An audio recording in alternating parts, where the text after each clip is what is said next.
नमस्कार दोस्तों, मैं पुलकित मोहन सिंगला। स्वागत है आपका हमारे चैनल में। दोस्तों, आज हम इस विषय में बात करेंगे कि अगर आपको किसी ऐसे परिवार के यहाँ जाकर भोजन करना पड़े जिनको बारे में आपको पता है कि ये टोटका करते हैं और आप मजबूर हैं, आपको वहाँ भोजन करना ही पड़ेगा, तो क्या करें? दोस्तों, बहुत सारे लोग इस चीज़ से ग्रसित हैं कि उनके रिश्तेदार टोटके करते हैं, ब्लैक मैजिक करते हैं और मजबूरी में उन्हें उनके यहाँ खाना खाने भी जाना पड़ता है। वो मना भी नहीं कर सकते और या कह लो सास-ससुर के प्रेशर के कारण, माँ-बाप के प्रेशर के कारण या सोसाइटी के प्रेशर के कारण या रिश्तों को बनाए रखने की मजबूरी के कारण उन्हें बार-बार अपने उस रिश्तेदार के यहाँ जाना पड़ता है, जो उन पे टोटका करता है। हालाँकि जब भी वो जाते हैं, खाना खाते हैं, टोटके के शिकार होते हैं, घर आते हैं, बीमार पड़ते हैं, धंधा डाउन हो जाता है, परिवार में प्रॉब्लम्स आने लग जाती हैं। फिर थोड़ा बहुत ठीक होते हैं, फिर उसके बाद कोई त्योहार आता है, उन्हें बुलाया जाता है, इनवाइट किया जाता है, वो जाते हैं, फिर खाना खाते हैं, फिर बीमार पड़ते हैं, फिर धंधा डाउन हो जाता है और ये सिलसिला चलता ही रहता है। तो इस प्रॉब्लम से कैसे निजात पाएँ? सबसे पहली चीज़, अगर आप रिश्तेदार के यहाँ जाना को मना नहीं कर सकते, तो बहाना बनाना सीखिए। झूठ बोलना सीखिए कि हमारे को ये कुछ काम आ गया है या हम आउट ऑफ स्टेशन हैं या हमें कोई अर्जेंसी है या हमारा तबीयत ठीक नहीं है और वहाँ जाने की टाल करें।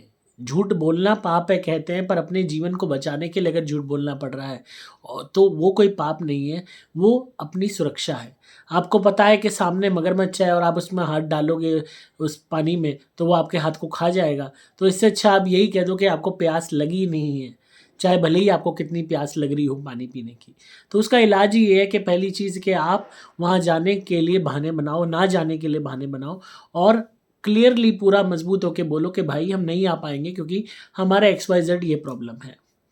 सेकंड चीज़, अगर आप नहीं जाना टाल पाते, आप जाते हो, तो कोशिश करो कि सभी फैमिली मेंबर्स को ना ले जाके कुछ मेंबर्स ही जाओ, जिससे एटलीस्ट एक आध मेंबर अगर नहीं गया, तो कम से कम वो तो टोटके वाले खाने के शिकार होने से बचेगा। तो अगर बीमार पड़ेंगे तो सारे तो बीमार नहीं पड़ेंगे। सपोज़ फैमिली में आपके 4-5 मेंबर हैं, वो पाँचों जाते हैं, पाँचों बीमार पड़ते हैं या हस्बैंड, वाइफ़ और बच्चा हो, वाइफ़ बच्चा घर पे रह जाए, खाली हस्बैंड चला जाए या वाइस वर्सा, जिससे सारे बीमार ना पड़ें। इस चीज़ को कोशिश करो कि कम मेंबर जाएँ सारे जाने की बजाय। तीसरी चीज़, जब आप वहाँ खाना खाने जाते हो तो एक्टिवली वहाँ के रसोड़े में पार्ट लो। रसोई में क्या बन रहा है, क्या परोसा जा रहा है, बैठे मत रहो मेहमान की तरह, वहाँ जाओ, हाथ बटाओ काम में, बर्तन उठा के रखने में, सर्व करने में हाथ बटाओ। ख़ासकर जो लेडीज़ हैं आपकी फैमिली में, वो हाथ बटाएँ अगर आपको लगता है आप टोटके के शिकार होते हो। जब आपकी वाइफ़ या आपकी बेटी या आपकी बहन हाथ बटाएगी खाने में, वहाँ पे सर्व करने में, तो पता भी लग जाएगा अगर वो रसोई में ऐसा कुछ कर रहे होंगे तो। हालाँकि करने वाले बहुत पहले ही कर देते हैं इन चीज़ों को, पर ये है कि हाथ बटाने से एटलीस्ट अगर आपके लिए टोटके वाली कोई अलग चीज़ निकाल के उन्होंने रखी हुई होगी, तो वो चीज़ काफ़ी हद तक आप प्रिवेंट कर सकते हो। क्योंकि एक डब्बा आया है मिठाई का, उसमें से सबको मिठाई दी जा रही है, तो बात अलग है। अलग से आपके लिए एक मिठाई अलग निकाल के रखी हुई है और बाकियों को किसी और में से दी जा रही है, तो वो ऑटोमेटिकली शक पैदा करती है। तो अगर आप रसोई में एक्टिवली पार्ट लेते हो, आप एक फीमेल मेंबर हो जो अपने ससुराल जाती है या मायके जाती है या रिश्तेदार के यहाँ जाती है और आपको लगता है आप पे टोटका होता है, तो एक्टिवली रसोई में पार्ट आप लोगी। उस टाइम मेहमान की तरह ना बैठे रह के कि लाओ मैं हेल्प कराती हूँ। तो बहुत हद तक आपको ये पता रहेगा कि क्या चीज़ आप लोगों को सर्व की जा रही है और वो ही चीज़ क्या बाकी लोगों को सर्व की जा रही है या नहीं की जा रही। इसके अलावा आपने क्या करना है कि जो भी खाने को आपको दिया जाता है उसमें से ज़रूर कोई ना कोई एक टुकड़ा प्यार मोहब्बत में उसको ज़रूर खिलाओ जो आपको खिला रहा है। मिठाई है, पहले आप खाइए, एक मेरे हाथ से खाइए, तो उसी प्लेट में से निकाल के उससे खिलाओ। अगर वो बिल्कुल ही नहीं उस चीज़ को रेज़िस्ट करता है कि नहीं मैंने किसी भी कीमत पे खानी ही नहीं है, तुम ही खाओ, तो हो सकता है उसमें कुछ ना कुछ उसने मिलाया हो। या क्या करते हैं, खुद नहीं खाते, आपके लिए ले आएँगे, कह देंगे जी हमारा तो पेट भरा हुआ है, हमने तो खा रखा है, ये तो आपके लिए ही है। ये चीज़ भी इश्यू पैदा करती है, तो ऐसे में आप भी वो चीज़ ना खाओ। अगर चाय सब पी रहे हैं, आप चाय पी लो। अगर कोई पर्टिकुलर मिठाई है, खाना-पीने के सामान है, जो वो लोग टच भी नहीं कर रहे पर आपको खिलाने पे आमादा है, तो और ख़ासकर उसको खिलाने के लिए आपको फ़ोर्स किया जा रहा है, बार-बार ज़ोर दिया जा रहा है, तब आप उस चीज़ को अवॉइड कीजिए। कोशिश कीजिए कि किसी के भी घर में मीठा मत खाइए। मीठे के द्वारा सबसे ज़्यादा टोटके होते हैं और ख़ासकर सफ़ेद मिठाई इसमें सबसे ऊपर है। सेब दूसरी चीज़, किसी के घर में भी सेब मत खाइए, फ्रूट्स अवॉइड कीजिए, ये भी टोटके के एक बहुत बड़े कारक बनते हैं और इनके माध्यम से भी टोटके किए जाते हैं। चौथी चीज़, इसके अलावा खाने-पीने में कभी भी किसी और की प्लेट का झूठा मत खाइए। किसी ने अपना थोड़ा-सा खाया है और उसके बाद वो आपको दे रहा है, आप उसमें से खा लो, तो मत खाइए, अवॉइड कीजिए। कह दीजिए नहीं ये आप खा लो।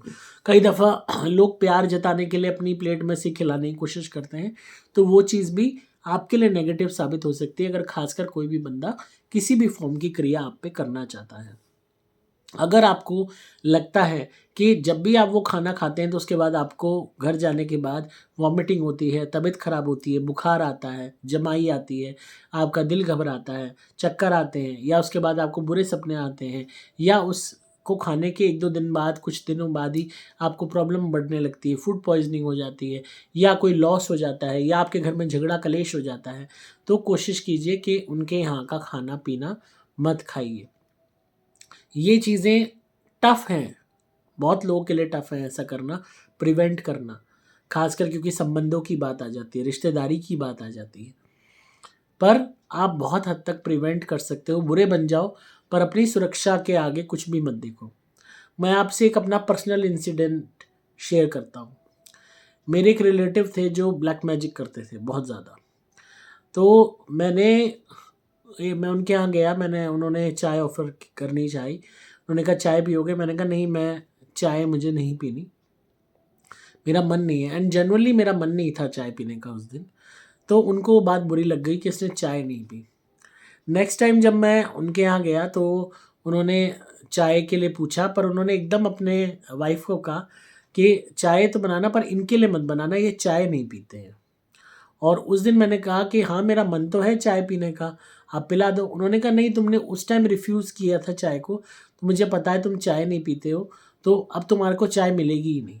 तो ये एक ट्रिक उन्होंने खेली ताकि मेरा ध्यान ब्लैक मैजिक की तरफ से हट जाए और ईगो पे आ जाए, क्योंकि यहाँ पे 2 चीज़ें हुई। पहला, उनकी ईगो हर्ट हुई कि इसने चाय को मना किया, क्योंकि वो खुद नेगेटिव माइंडसेट के थे। तो उन्होंने ये चीज़ सोच ली कि अच्छा इसको मेरे पे डाउट है, इसलिए मेरी चाय नहीं पी रहा है। जबकि जेनुइनली मेरा मन नहीं था उस दिन चाय पीने का, तो मैंने मना करा। मैं ब्लैक मैजिक के कारण मैंने चाय अवॉइड नहीं की। उन्होंने इस चीज़ को दिल पे ले लिया कि अरे इसने चाय मना की। सेकंड टाइम मैं जब उनके यहाँ गया तो उन्होंने कहा कि इनको चाय देने की ज़रूरत नहीं है। मेरे मुँह पे ही कहा कि ये चाय नहीं पीते हैं। ताकि मैं बहुत ज़्यादा डेस्परेट हो जाऊँ इस बात के लिए कि अरे नहीं, मैं तो चाय पीता हूँ, उस दिन के लिए सॉरी, गलती हो गई, मैंने मना कैसे किया, मेरे से कैसे ऐसी मिस्टेक हो गई, आप प्लीज़ मुझे चाय पिलाइए, ताकि मैं ये कहूँ। और नॉर्मल बंदा कोई भी साइकोलॉजिकली किसी के दिमाग के साथ खेलना हो, तो ये एक कोल्ड ट्रीटमेंट होता है जो लोग अक्सर दूसरों के साथ करते हैं, उनको कंट्रोल करने के लिए, जो उन्होंने किया कि ताकि ये फिर आगे कभी फ्यूचर में मेरी चाय को मना ही ना कर पाए। मैं ज़हर भी दे दूँ तो भी हाँ करे, खुश होके ले। मैंने कहा अच्छा है तू रूसी मैं छूटी, तुमने चाय के लिए मना कर दिया, अपनी वाइफ़ को कह दिया इसको चाय नहीं देनी, मेरा काम तुमने ही कर दिया। जिस चीज़ के लिए मैं सेकंड टाइम मना करता अगर और मुझे फ़ोर्सफुली पीनी पड़ती, मैं उस चीज़ से आज़ाद हो गया। उसके बाद से जब भी मैं उनके यहाँ गया मैंने कहा मैं चाय पीता ही नहीं हूँ, आपको पता ही है। तो आपको इतना स्मार्ट बनना होगा। कोशिश कीजिए, कोई भी बंदा आपको कंट्रोल करना चाहेगा, फ़ोर्स करना चाहेगा, पिलाने के लिए, खिलाने के लिए, और ख़ासकर जब आप उस इंसान की नीयत जानते हैं कि ख़राब है। अगर नीयत अच्छी है, वो इंसान हमेशा आपसे अच्छा रहा है, अच्छे संबंध रहे हैं, तो बात अलग होती है, लोग प्यार में भी फ़ोर्स करते हैं। पर अगर किसी की नीयत ख़राब रही है, उन्होंने पहले आपको धोखा दिया है, रिश्तेदार पैसे के मामले में धोखा देते हैं, ज़मीन के मामले में धोखा देते हैं, ईर्ष्या करते हैं, बच्चों से कंपैरिज़न करते हैं, तरक्की को देख के जलते हैं, और ऐसे इंसिडेंट्स बहुत हो जाते हैं फैमिलीज़ में कि मन से उतर जाते हैं रिश्तेदार। सिर्फ़ ऊपरी एक बनावटी दिखावा रह जाता है, एक बस निभाने का रिश्ते, अंदर से सब ख़त्म हो चुका होता है, और वो चीज़ मैंने लिटरली फ़ेस की है। तो आपके साथ कभी भी ऐसा होता है तो उस चीज़ को दिल पे मत लीजिए, क्योंकि ये कंट्रोल करने का तरीका है, जो मैंने आपको इंसिडेंट, अपना रियल इंसिडेंट बताया है। उसके बाद से उनकी हिम्मत नहीं हुई चाय के लिए फ़ोर्स करने की या ये कहने की, क्योंकि उन्होंने खुद ही मिस्टेक कर दी कि, और मेरे को वो एक अपॉर्चुनिटी मिल गई ताकि मैं वहाँ चाय ना पी सकूँ। हालाँकि हर इंसान का अलग तरीका हो सकता है, आपको कन्विंस करने का। मैं ये नहीं कहता सारे ही लोग ब्लैक मैजिक करते होंगे, पर अधिकतम तौर पे लोग ब्लैक मैजिक करते हैं, खासकर आपको कंट्रोल करने के लिए, आपके दिमाग को बंद करने के लिए, बांधने के लिए, ताकि आपका दिमाग ही ना चले, आपके डिसीजंस इतने घटिया हों कि आप अपने डिसीजन से खुद को ही बर्बाद कर दो। इस तरीके के ब्लैक मैजिक्स होते हैं। और मैंने इतनी फैमिलीज देखी हैं डिस्ट्रॉय होते हुए, रिचेस्ट फैमिलीज बर्बाद होते हुए खुद के ही डिसीजन से। और उससे पहले रिसेंट इंसिडेंट उनके साथ क्या होते हैं कि उन्होंने रिश्तेदार के यहाँ कुछ खाया था, रिश्तेदार कुछ मिठाई लेके आया था, कोई सामान खिलाने का लेके आया था, कपड़े लेके गया था, एंड उसके बाद से उनकी बुद्धि ऐसी ख़त्म होती है कि जैसे अकल पे पत्थर पड़ गए हो, और बेवकूफ़ी भरे कदम होते जाते हैं और इंसान खुद ही बर्बादी की तरफ जाता चला जाता है। खासकर शरादों के वक्त में किसी के यहाँ भी जाके भोजन ना करें, रिश्तेदारों के यहाँ, किसी की डेथ डेट पे किसी भी रिश्तेदार के यहाँ जाके भोजन ना करें, अपने जन्मदिन वाले दिन किसी और के यहाँ जाके भोजन ना करें। रिश्तेदार के हम तुम्हारे लिए बर्थडे पार्टी थ्रो कर रहे हैं, नहीं, पार्टी करनी है हम पार्टी करेंगे, पर अपने घर पे ही करेंगे, अपने पैसे से करेंगे। लोग क्या एक्साइट हो जाते हैं, अरे मेरे लिए पार्टी थ्रू कर रहे हैं, अरे वहाँ। खुद हिम्मत रखो कमाने की, और पार्टी करने का शौक़ है तो अपने घर पे करो, अपने पैसे से केक लाओ, अपने पैसे से मिठाई लाओ, अपने पैसे से खाने पीने का सामान लाओ। किसी और के पैसे का केक खाओगे तो कभी भी तुम्हें जन्मदिन पे बरकत नहीं मिलेगी, कभी भी वो जन्मदिन खुशियाँ नहीं देगा। इस बात का ध्यान रखना। अपने पैसे से का मतलब ये है, माँ बाप के पैसे का केक खा लो, भाई बहन के पैसे का खा लो, पर अगर उसके बाद जो रिश्तेदार हैं अगर वो केक ला रहे हैं, उनसे कोई अनबन है, झगड़ा है, कोई मॉनेटरी लड़ाई चल रही है, कोई पैसे की चल रही है, ज़मीन की चल रही है, और वो लेके आ रहे हैं, जन्मदिन वाला दिन सबसे बड़ा दिन होता है टोटका करने का। अगर कोई आपको नुकसान पहुंचाना चाहता है, आपके जन्मदिन वाले दिन आप पे टोटका करेगा, 10 गुना असर करेगा वो टोटका। इसीलिए जो तिथियां होती हैं यूं ही नहीं होती, इनके कोई मायने होते हैं, मुहूर्त तक देखे जाते हैं टोटका करने के लिए। तो थोड़े सजग हो जाओ। आपको बार बार गाइड कर रहा हूँ और हर वीडियो में करता हूँ ताकि आपके साथ गलत ना हो, आपका बचाव हो। तो इसलिए कोई भी रिश्तेदार है जिससे झगड़ा हुआ है, अब इनकी शादी वगैरह में जाते हो, वहाँ बात अलग है, वहाँ सबके लिए खाना बन रहा है, वहाँ पे इनके लिए इतना आसान नहीं है सब में मिलाना, टोटका करना, हलवाई ने खाना बनाना है। वहाँ आप चले जाओ, पर वहाँ पे भी कोई स्पेसिफिकली कोई चीज़ लेके आके आपको दे रहा है हाथ में कि ले तेरे लिए हलवा लाई हूँ, ले तेरे लिए ये डाल के लाई हूँ, तो मतलब कि जी हम अपने आप खुद ले लेंगे, इतने खोमचे लगे हुए, खुद ले लेंगे जब हमें जो खाना होगा, बात खत्म। बेशरम बनो, वो गाना है ना, बेशरम रंग नहीं देखा दुनिया वालों ने, तो बेशरम बनोगे तो बचे रहोगे। हमसे क्या गलती हुई, हम शर्मा शर्मी में बेवकूफ़ बनते गए, लोग बेवकूफ़ बनाते गए, ना नहीं कह पाए। जो हमारा बुरा कर रहा है वो बुरा करता रहा, हम आंखों देखे बुरा करवाते रहे और हम ना नहीं कह पाए। तो इनोसेंस जो थी हमारी, उसके कारण हमने बहुत सफ़र किया, और मैं नहीं चाहता कि तुम लोग सफ़र करो, तुम्हारे जीवन में कोई तुम्हें बेवकूफ़ बनाए।